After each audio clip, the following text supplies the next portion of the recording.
أعوذ بالله من الشيطان الرجيم بسم الله الرحمن الرحيم الحمد لله نحمده ونستعينه. Ngicela Allah angivikele kusathane ongathandwa. Egameni lika Allah onomusa onesihawu. Udumo lonke lumfanele uAllah okunguyena onelungelo lokudunyiswa zikhathi zonke nokunguyena osisizayo ngakho konke esikudingayo. Bafowethu, ngisaphinda futhi ngathatha isinqumo noma iningi lethu sathatha isinqumo sokwenza lento esiyenzayo sokuthi sitshele abantu ngamaqiniso abhlungu nababayo. Sazi kahle ukuthi sizothukwa, sazi kahle ukuthi sizosatshiswa, sazi kahle ukuthi sizozingelwa. Abanye bethu bayabulawa kwamanye amazwe abakhuluma lento le esiyikhulumayo ngoba waqala wathi ukhuluma iqiniso usubizwa ngawo wonke amagama. Uzobizwa ngephekula, uzobizwa ngevukela mbuso, uzobizwa ngomthakathi, uzobizwa ngosomlingo, uzobizwa ngosonkondlo. Usingcone nosonkondlo igama elingcone eli-right, kodwa uzonikezwa amagama amaningi angathandeki. Jabulani nithokoze, nibusisiwe nxa benithuka, beninyefula, benihleba, benibiza ngakho konke. Akuqali ngani, nezithunywa zikaMdali zabulawa, zashaywa, azange zamukeleke endaweni. Ngani? Ngoba zayimela iqiniso.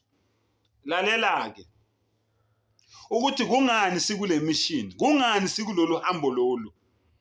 Ngelinye ilanga uSolwazi unjengalwazi injwelabuchopho uMuhammad ukuthula kube naye uyathandaza ethempelini endaweni yaseMakka eSaudi Arabia, kwithempeli alibiza ngokuthini iMasjidul Haram. Uyathandaza kulelo thempeli lelo. Uma ngabe esathandaza elapho kuleya position lapho ehlabe khona ngobuso phansi, ebeke khona isiphongo sakhe phansi, beza nesisu sekamela esigcwele umswane. Abantu abangalifuni iqiniso.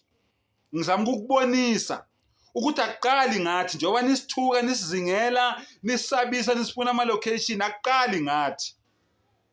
Uthe sathandaza kanjalo bafike babeka isisu sekamela esigcwele umswane, bafike basibeka phezu kwakhe. Cabanga ikamela, isisu sekamela ukuthi singakanani.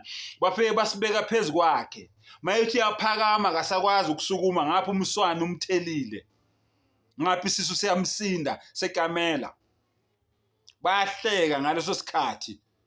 Indodakazi yakhe, Allahu Akbar, Fatima radiyallahu ta'ala anha az-Zahra sayyidatu nisa'i ahli al-janna, okunguye umholi wazo zonke noma wawo wonke amakhosazane aseparadise, nendlovukazi okuyiyo ezobiwa hola. Allahu Akbar. Uyaqhamuka uFatima, uyabona isimo ubaba wakhe abhekene naso, ekhala zehla inyembezi. Uyayisusa lesisu sekamela phezu kwakhe. Uyavuka ubaba wakhe, uyamthintitha ubaba wakhe umswane lo olukuzana omthelile. Uyakhala uFatima, uyamthatha, uyamgona, uthi oh Fatima,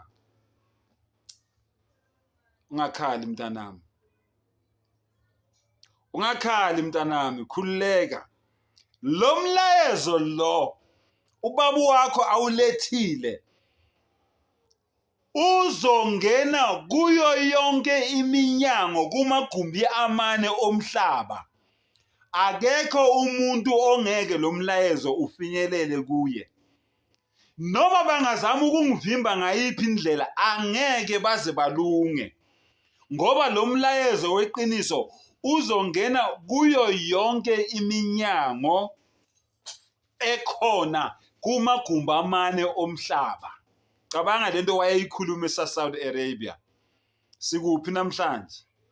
South Africa ifikile nakuwe wena obukele le video, njengoba ulapha endlini, njengoba ulapha efemini, njengoba ulapha emotweni, nakuwe lo mlayezo usufikile. Ungabi nabanye onkulunkulu.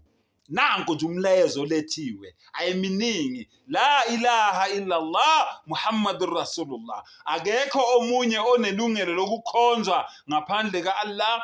uMuhammad ukuthula kube naye isithunywa sakhe sokugcina. Uma ngabe nje uvume leso sivumo leso, wena uqedile, unqobile emhlabeni, usitholile isikhiye sokuvula amasango ezulu. Uma ngabe wena ungakwenzanga lokho, subhanallah, Allah says in the Quran, innal ladhina kafaru wa matu wa hum kuffarun.